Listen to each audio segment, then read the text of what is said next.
was a serious man, but he was also curious. He wanted to understand these beings who had threatened his world. "That's the saddest part," Sophie said. "They don't have comedies. No jokes about their leaders. No satire. No absurdist humor. They don't understand why we laugh at ourselves. The concept of self-deprecation is completely foreign to them." The room was quiet as this sank in. "They've never made fun of themselves?" asked Prime Minister Yuki Tanaka. She seemed genuinely surprised. "Ever. Never. To them, that would be weakness. They don't understand that admitting our flaws makes us stronger. They don't understand that laughing at ourselves is a way of accepting ourselves." Sophie pulled up a chart on the screen behind her. It showed various metrics of cultural production: music, art, literature, film, games. Humanity's numbers were enormous. The Valorians' numbers were tiny in comparison. "We create more in a single year than they have created in the last century," Sophie said, "and most of what we create is joyful. It's about love and hope and possibility. Their culture is about fear and control and dominance. So we're more creative," Eduardo said slowly. "But they have the ships. They have the weapons. What good does creativity do against that?" Sophie smiled. It was a small, knowing smile. "Creativity's how we survive," she said. "For hundreds of thousands of years, we were small and weak. We couldn't outrun predators. We couldn't outfight them. So we had to outthink them. We made tools. We made traps. We made plans. And when the world tried to kill us, we imagined ways to survive." She pointed at the screen. "That's what the Valorians don't understand. Our creativity isn't a luxury. It's our greatest weapon. We can imagine solutions to problems that don't exist yet. We can see possibilities that they can't even conceive of. And right now, millions of humans are imagining ways to defeat them. Scientists, engineers, artists, writers, children, everyone is thinking about this. Everyone is dreaming." She looked around the room at the assembled leaders. "They've never faced an enemy like us. They faced species that were stronger, species that were more advanced. But they've never faced a species that could imagine its way out of anything, and I don't think they know what to do about it." Admiral Cathrell was thinking the same thing. He stood on the bridge of his flagship, reading the latest reports from the surface. Each one made him more uncertain. These humans were not like any species he had encountered before. They were weak, yes. They were primitive. But there was something in them that he could not name. Something that made him hesitate. "Admiral," one of his officers said carefully, "the High Council is requesting a status update. They want to know when we will proceed with the conquest." Cathrell did not answer immediately. He stared at the blue planet on his screen, this small world filled with strange, laughing creatures. "Tell them," he said finally, "that I am still gathering intelligence. Tell them that this species requires careful study before we act." "But Admiral, the Council is growing impatient." "Let them," Cathrell said. His voice was quiet but firm. "I will not move against this world until I understand it. And I do not understand it yet." He did not know it then, but he was beginning to learn. He was beginning to see that there were some things more powerful than weapons and ships. Things like imagination. Things like hope. Things like the ability to laugh in the face of death and mean it. Humanity was teaching him, and for the first time in his long life, Admiral Cathrell was willing to learn. 6 months had passed since the Valorian fleet first appeared in Earth's skies. 6 months of waiting. 6 months of uncertainty. 6 months of humans going about their daily lives while alien warships hung above their heads like silent promises of destruction. Admiral Cathrell had spent those months studying. He had read thousands of reports from his observers on the surface. He had watched countless hours of human broadcasts. He had tried to understand this strange species that laughed at death and created beauty from chaos. And now, finally, he had reached a decision. The quantum link to the Imperial Council crackled to life. 12 holographic figures appeared on the bridge of the Eternal Dominion, the highest leaders of the Valorian Empire. They sat in their ornate chairs, their scales shifting with impatience. High Counselor Methrin spoke first. He was ancient, over 2,000 years old, and his scales had faded to a dull gray. but his eyes were still sharp, still hungry. "Admiral Cathrell," he said, "you have been in orbit around this primitive world for 6 months. The Empire demands an explanation. When will you complete the conquest?" Cathrell stood straight and tall. He had rehearsed this moment in his mind 100 times. He knew what he was about to say would shock them. He said it anyway. "We cannot conquer this world," he stated. "Not without losses that would cripple the Empire for generations." The council erupted. Scales flashed red and orange with anger. Voices overlapped in outrage. "Possible," Methrin snarled. "You command the largest fleet in this sector. They have no ships. They have no weapons capable of reaching us. Explain yourself." Cathrell waited for the noise to die down. When he spoke again, his voice was calm and steady. "They don't need ships," he said. "They will fight us in their cities. They will fight us in their mountains. They will fight us in their oceans. They will use every weapon they have, including the ones that would destroy their own planet.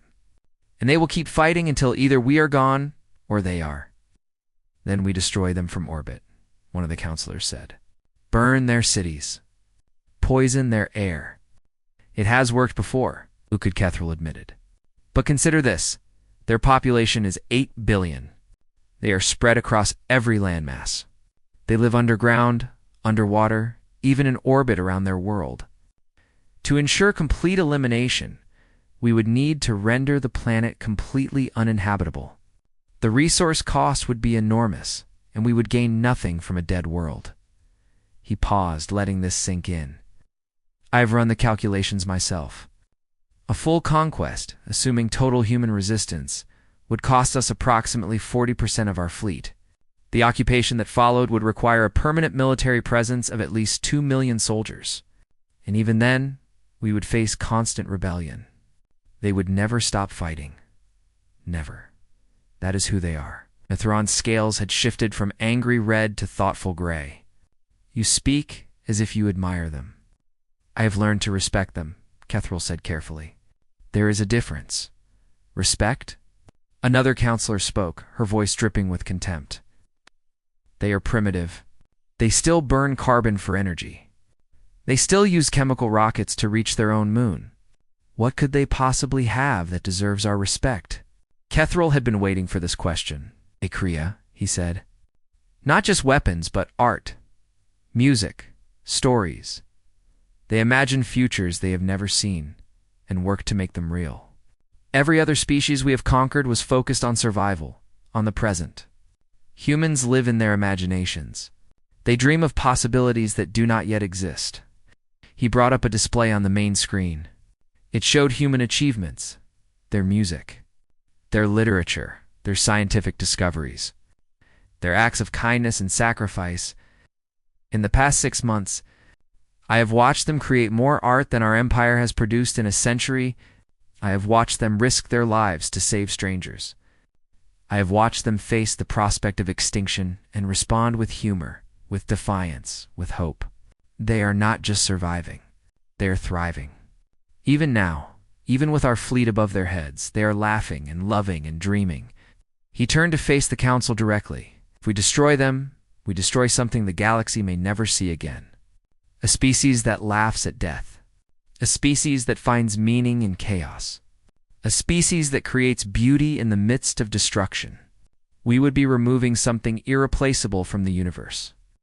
The council was silent. This was not what they had expected. They had expected reports of weakness, of fear, of easy victory.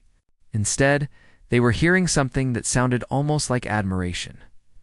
Methrin leaned forward. His ancient eyes studied Cathrell with new interest. "What do you propose?" he asked quietly.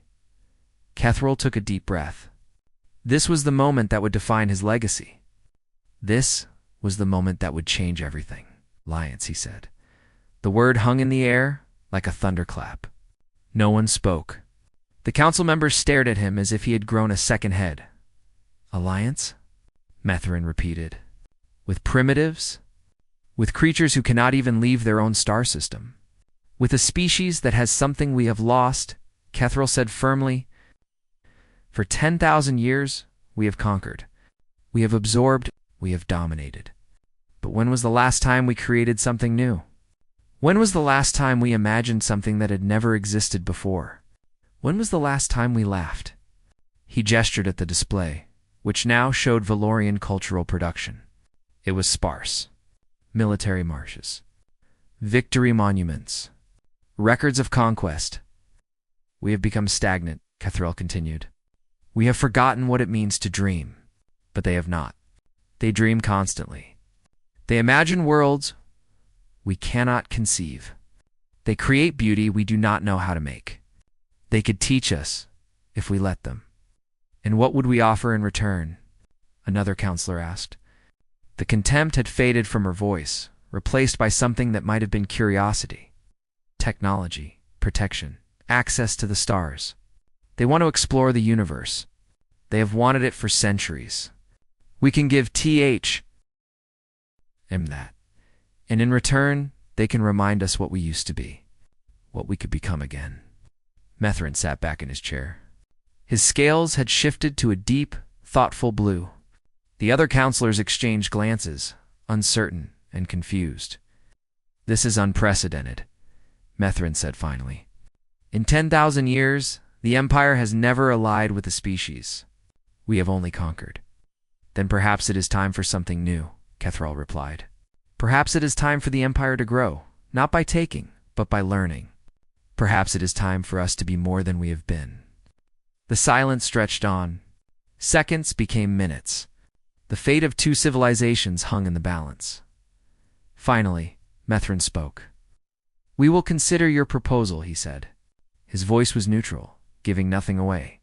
You will maintain your position and await further instructions. Do not act without authorization. The link closed. The holographic figures vanished. Cathrell stood alone on his bridge, staring at the blue planet below. He had done everything he could. Now he could only wait. On Earth, the humans went about their lives. They worked and played and laughed and loved. They did not know that their fate was being decided in a council chamber light years away. They did not know that an alien admiral had just argued for their survival. But perhaps in some way, they did know. Perhaps that was why they kept laughing. Perhaps that was why they refused to despair. Because somewhere in their hearts, they believed they would survive. They always had. And so far, they had always been right. The message came 3 weeks after Admiral Cathrell's proposal to the Council.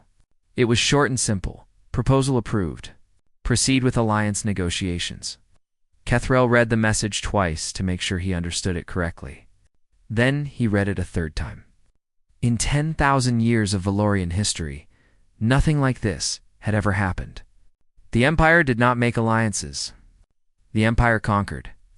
That was simply how things were done. Until now, the treaty negotiations took another 3 months. There were arguments and disagreements. There were moments when everything almost fell apart. The humans wanted guarantees of their independence. The Valorians wanted access to human creativity. Both sides were suspicious.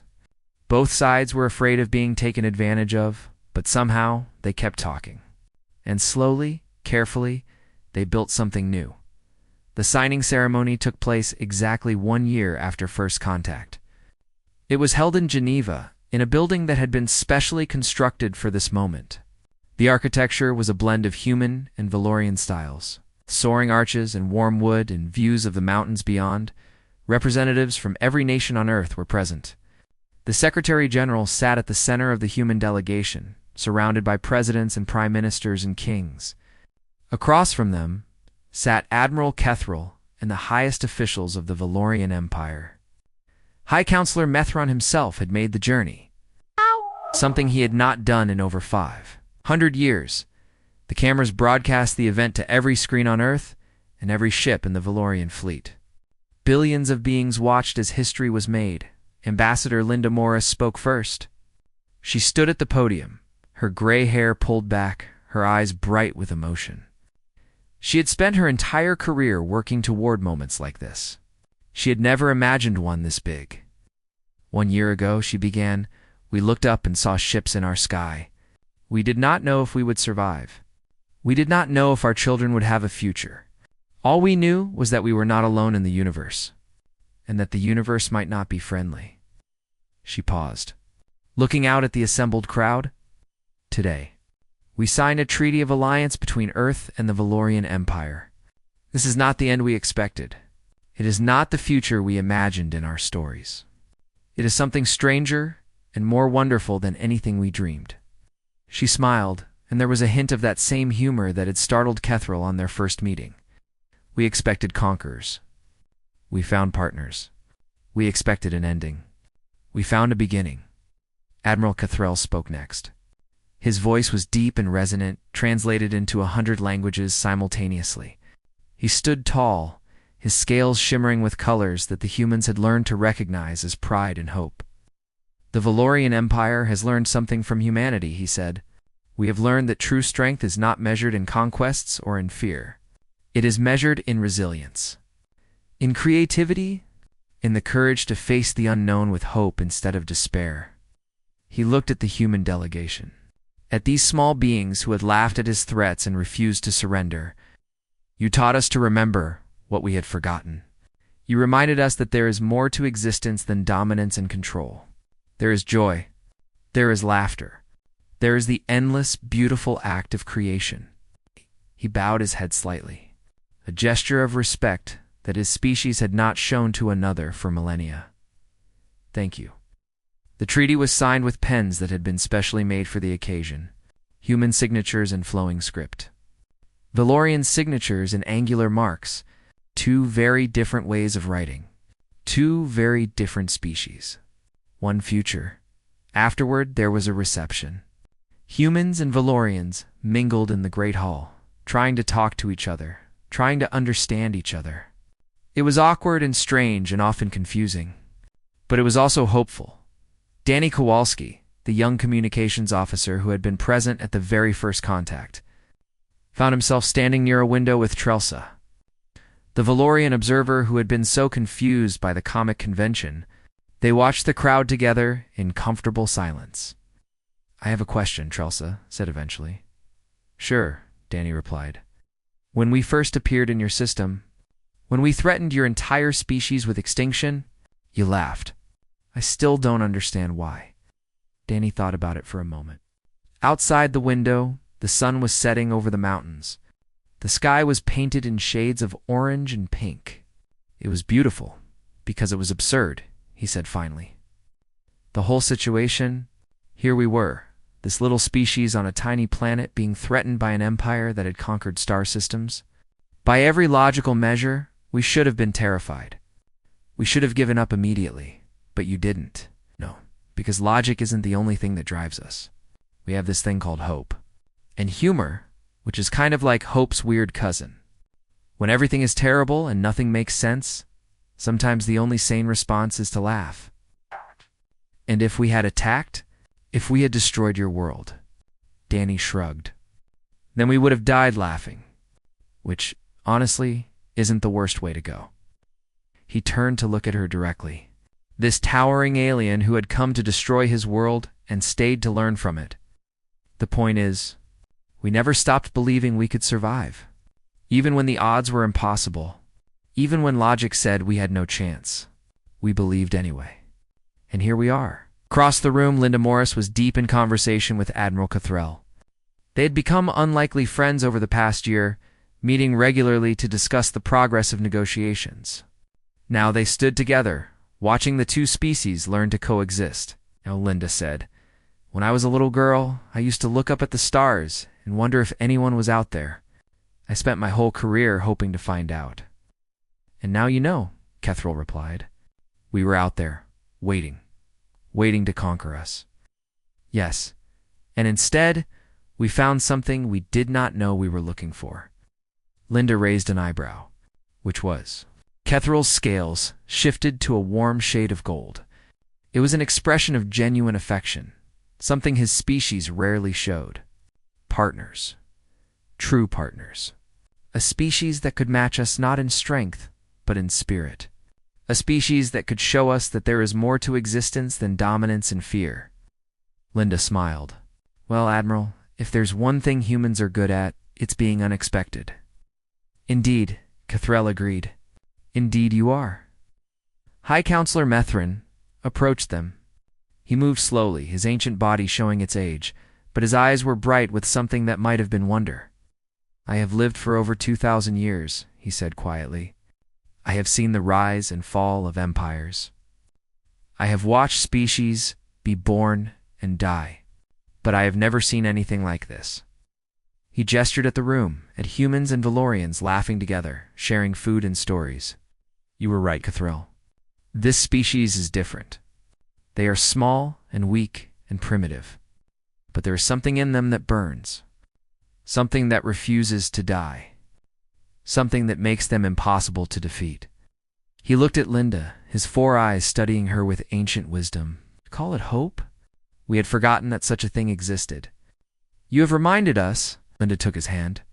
It was rough and scaled, much larger than hers. But it was warm. We are all learning, she said gently. That is what today means. Not an ending. A beginning. A chance to discover what we can become together. Outside the great hall, night had fallen.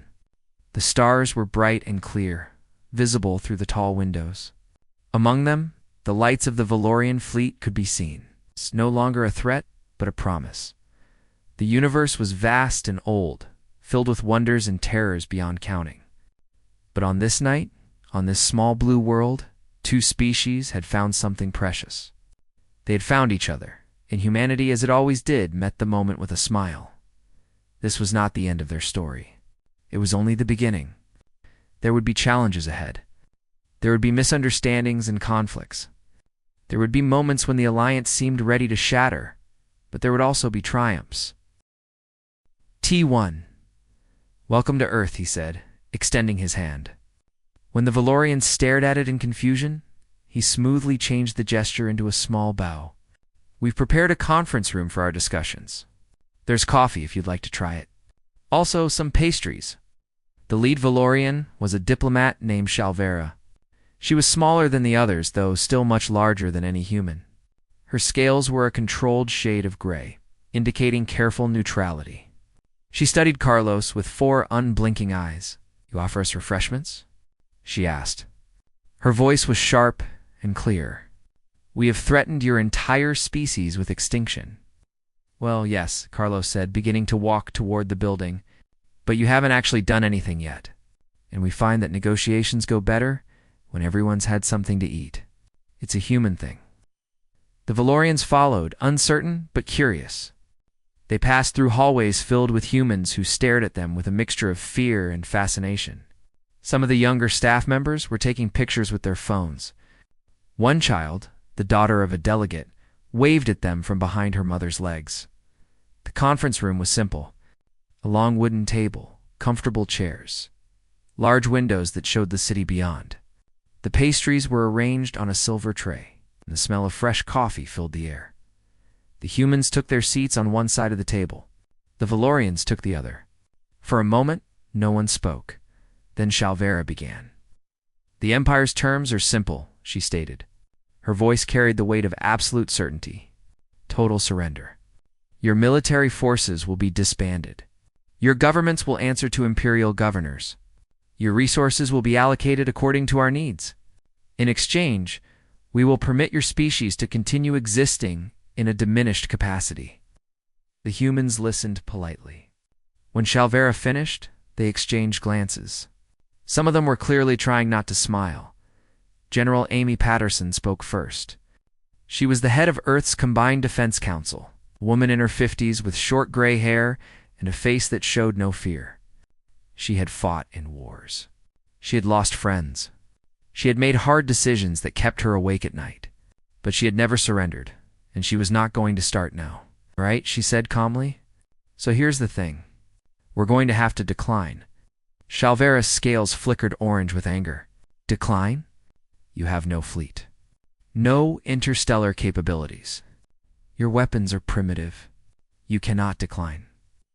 And yet Amy said, spreading her hands, we are. Then you choose death. Maybe Amy acknowledged. She leaned forward, her eyes locked on Shalvera's. But here's what I want you to understand. We've been fighting each other for our entire existence as a species. We've developed weapons specifically designed to kill humans. Creatures exactly like ourselves, with the same weaknesses, the same biology, and we got really, really good at it. She pulled out a tablet and slid it across the table. That's a summary of our military history. Just the highlights. 2 world wars. Hundreds of regional conflicts. The development of nuclear weapons. Biological agents. Chemical warfare. We've poisoned our own air and water just to gain tactical advantages over each other. Shalvira picked up the tablet. She began to scroll through the information. Her scales slowly shifted from orange to a pale, sickly yellow. Around her, the other Valorian officers leaned in to look. Their expressions changed as they read. Your species, Shalvira said slowly, deliberately developed a weapon capable of rendering your entire planet uninhabitable. Several, actually, Amy replied. We've got enough nuclear warheads to do it multiple times over. And those are just the ones we've admitted to publicly. Why would you create such things? Because we might need them someday. Amy's voice was quiet but firm. And now, apparently we do. The room was very quiet. Outside the windows, the city continued its daily life. Cars moved through the streets. People walked on sidewalks. A bird landed on the window ledge and pecked at something invisible. Linda Marie spoke next. Her voice was gentle, almost kind. We're not trying to threaten you, Shalvira. We're trying to explain who we are. We're a species that has been preparing for this moment in one way or another for thousands of years. We've imagined every possible scenario. We've made plans. We've built weapons. And more importantly, we've learned how to fight against impossible odds. She paused, choosing her words carefully. You might destroy us. That's certainly possible. But it won't be easy. It won't be quick. And it will cost you more than you can imagine. We will fight in our cities. We will fight in our mountains. We will fight in our oceans and our deserts and our forests. We will use every weapon we have, including the ones that would destroy our own world. Because that's who we are. That's what it means to be human. Shalvira set down the tablet. Her scales had settled into a troubled shade of gray. She looked at the humans across the table, these small, fragile creatures who should have been kneeling in terror. Instead, they sat calmly, drinking their coffee, offering her pastries. We need to consult with the Admiral, she said finally. Carlos nodded. Of course. Take all the time you need. In the meantime, would anyone like to try the croissants? They're fresh from this morning. One of the younger Valorian officers reached for a pastry. He took a bite. His scales shifted to a surprised shade of pink. This is good, he admitted. Carlos smiled. We have a few things worth saving, Admiral. More than a few, actually. Perhaps you'd like to see them before you make any final decisions? Alvera said nothing. But she did not say no.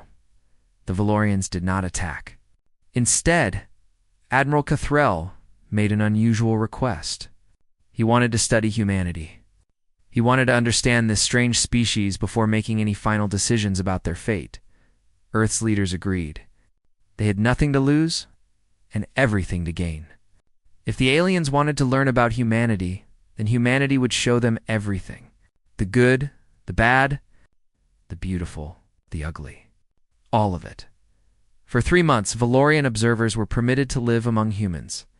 They were given translators and guides. They were taken to museums and concert halls. They watched sporting events and attended festivals. They ate human food, listened to human music, and tried to understand human behavior. The reports they sent back to the fleet were increasingly confused. One observer, stationed in New York City, wrote about his experience in Times Square. The lights never stop, he reported. The noise never stops. The humans move through this chaos as if it were normal. They bump into each other, apologize, and keep walking. They seem to draw energy from this constant stimulation. I find it exhausting, but they find it exciting. I do not understand them. Another observer assigned to a small town in Kansas had a very different experience. The humans here are quiet, she wrote. They know each other's names. They help each other without being asked. When a storm destroyed several homes, the entire community came together to rebuild. They did not wait for their government. They simply did what needed to be done. There is a strength here that is not about weapons or technology. It is about connection. A third observer attended a football game in Texas. His report was short but troubled. They scream at each other for hours over which group of men can carry a ball across a line. They paint their faces. They wear strange costumes. And when the game is over, they embrace each other, winners and losers alike, and share food and drink. Their aggression and their affection exist side by side. I cannot separate the two. But the most confused report came from an observer named Trelsa, who was stationed in Tokyo. She had been sent to study human technology, but she had stumbled into something else entirely. I attended an event called a comic convention, she wrote. The humans dress as fictional characters. Many of these characters are warriors who fight against alien invasions. They have been imagining us for decades. They have created stories where they defeat us, where they befriend us, where they fall in love with us. They have explored every possible outcome of this moment in their imaginations. She paused in her report, struggling to find the right words. I think this is fun. The end of their world is entertainment to them. They laugh about it. They make jokes. They create art showing humans standing victorious over alien corpses. And they do this not out of arrogance, but out of something else. Something I can only describe as hope. They believe, truly believe, that they can survive anything. And this belief seems to make it true. On Earth, meanwhile, the humans were also learning about the Valorians. Sophie Williams was a xenanthropologist, which meant she studied alien cultures. Before this, her job had been entirely theoretical. Now, it was very, very real. She spent her days interviewing Valorian observers, attending their cultural events, and trying to understand how their society worked. What she found made her sad. The Valorians had been conquering for over 10,000 years. They had absorbed hundreds of species into their empire. But somewhere along the way, they had lost something important. They had forgotten how to create. They had forgotten how to dream. Their art is all about past victories, Sophie explained in a briefing to world leaders. Her voice was thoughtful, almost gentle. They have paintings and sculptures celebrating their conquests. They have songs about their military heroes. But they don't have anything new. They don't imagine futures. They only remember pasts. What about their entertainment? Asked President Eduardo Vega. The Valorian Empire had conquered 17 star systems. Their warships were massive, dark things that blocked out the light of suns. Their armies had crushed civilizations that had existed for millions of years. When species saw the Valorian fleet appear in their skies, they surrendered. They always surrendered. There was no other choice. Admiral Kethril stood on the bridge of his flagship, a vessel called the Eternal Dominion. He was tall, even by Valorian standards, standing nearly 9 feet, with scales that shifted color based on his mood. Right now, they were a confident shade of deep blue. This was going to be easy. It was always easy. The sensors had detected this planet 3 months ago. A small blue world orbiting an average yellow star. The inhabitants called it Earth. They had only recently developed basic space travel. Their technology was primitive. Their military capabilities were laughable. This would be the quickest conquest in Valorian history. Open a channel, Kethril commanded. His voice was deep and carried the weight of absolute authority. Let them see what they face. The transmission went out across all frequencies. Every screen on Earth, every phone, every computer. Every television displayed the same image. Admiral Kethril, on his bridge, surrounded by officers in ceremonial armor. With the stars visible through the massive windows behind him, on Earth, the response was immediate. World leaders gathered in emergency sessions. Military forces went to high alert. And in Geneva, at the hastily established First Contact Center, a team of 5 humans prepared to respond. Linda Morris was their leader. She was 53 years old. With gray streaks in her dark hair and lines around her eyes that came from decades of difficult negotiations, she had been a diplomat for 30 years. She had talked down terrorists, negotiated peace treaties, and once convinced two countries to stop a war over a border dispute that had lasted centuries. But she had never done anything like this. Beside her sat Danny Kowalski, young communications officer with messy brown hair and a nervous habit of tapping his fingers.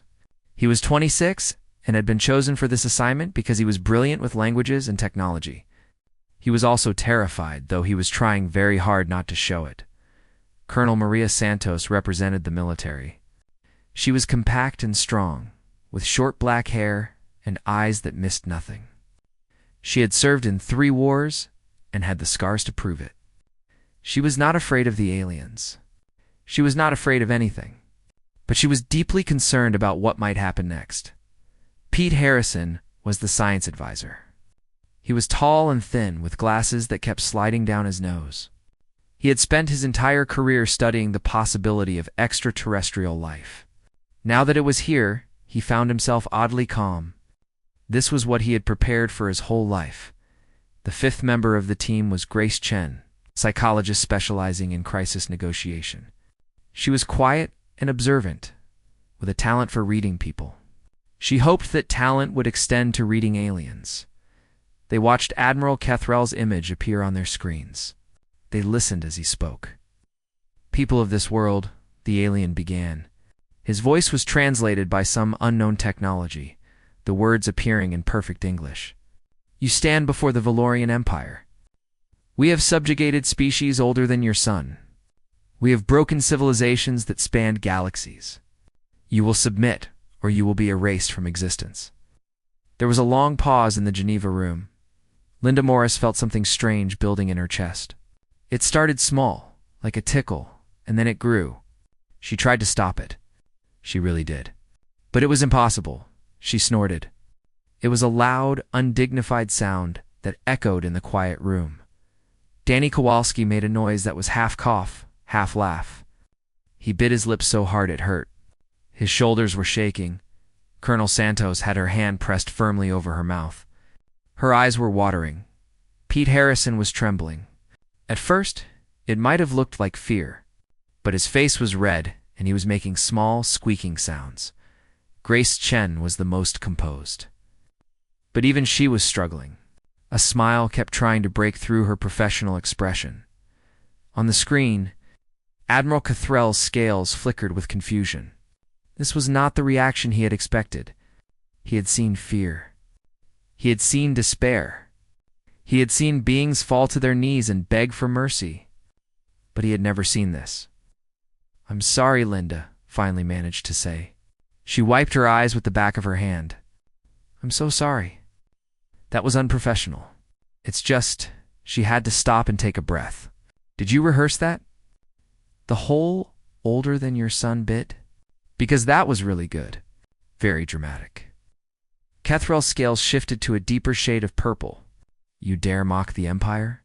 No, we're not mocking," Pete said quickly. He was still trying to control himself. "It's just that we've seen this before. Like literally hundreds of times.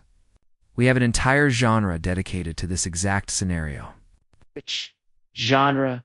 Kethrel repeated. The word seemed to confuse him. Danny pulled out his tablet. His hands were shaking slightly, but his voice was steady. "Independence Day, War of the Worlds, Battleship, Battle Los Angeles, Edge of Tomorrow. Oh, and the really campy ones from the 50s. Those are classics. The Day the Earth Stood Still. Invasion of the Body Snatchers." "We don't understand," Kethrel said slowly. His scales were now a mix of purple and orange, indicating both confusion and the beginnings of anger. Linda leaned forward.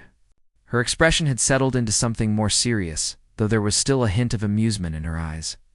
"Admiral, we've been imagining alien invasions since before we had electricity. We've written books about it. We've made movies. We've created video games. We've spent over a century working out every possible scenario of how this conversation might go and how we might respond." She paused, letting that sink in. "We've imagined aliens that want to eat us. Aliens that want to breed with us. Aliens that want to harvest our water, or our air, or our minerals. We've imagined aliens that look like insects, like reptiles, like blobs of slime. We've imagined them coming in peace and coming in war. We've imagined winning against them and losing to them. Cathrell was silent. Around him, his officers exchanged uncertain glances. Linda smiled. It was not a friendly smile. It was the smile of someone who had faced difficult situations before and had always found a way through. You're not our first nightmare, Admiral. You're just the first one that showed up in person. On the bridge of the Eternal Dominion, Admiral Cathrell felt something he had not felt in over 100 years of conquest. He felt uncertain. This small, fragile species on their tiny blue planet should have been terrified. They should have been begging for their lives. Instead, they were laughing at him. He closed the channel without another word. He needed time to think. He needed to understand what kind of species he was dealing with. Behind him, one of his officers spoke quietly. Admiral, what do we do now? Cathrell stared at the image of Earth on his main screen. Such a small world. Such a strange species. We wait, he said finally, and we learn there is something different about these creatures.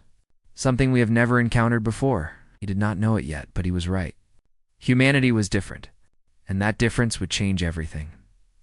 3 days passed after the first transmission. The Valorian fleet remained in orbit, silent and waiting. On Earth, the world held its breath. People went to work, ate their meals, and put their children to bed. But there was a tension in the air that would not go away. Everyone was waiting for something to happen. Admiral Cathrell spent those 3 days reviewing everything his sensors could tell him about humanity. He watched their television broadcasts. He monitored their radio signals. He studied their internet, that strange network of information that connected almost every human on the planet. And the more he learned, the more confused he became. They were a violent species. That much was clear.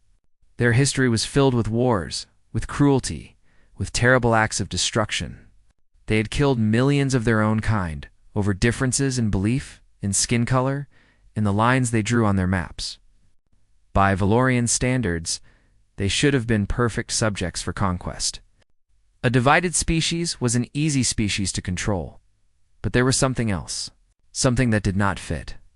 They also created beautiful things, music that made his hearts ache in ways he did not understand, art that captured light and emotion in forms he had never seen, stories of love and sacrifice and hope.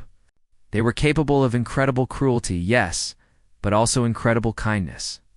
They rushed into burning buildings to save strangers. They traveled across oceans to help people they had never met. They gave their lives for ideas. Cathrell did not understand them. And what he did not understand, he could not easily conquer. On the 4th day, he made a decision. He would send a delegation to the surface. He would meet these strange creatures face to face. He would learn their weaknesses. The shuttle landed in Geneva in the early morning. 6 Valorian officers stepped out onto the concrete, their ceremonial armor gleaming in the pale sunlight. They towered over the human welcoming committee, each standing nearly 8 feet tall. Their scales shifted colors as they took in their surroundings, flickering between curiosity and disdain. Secretary General Carlos Menendez stepped forward to greet them. He was a calm man in his 60s, with silver hair and a gentle face that hid a sharp mind. He had led the United Nations through 3 major crises. This was simply the latest.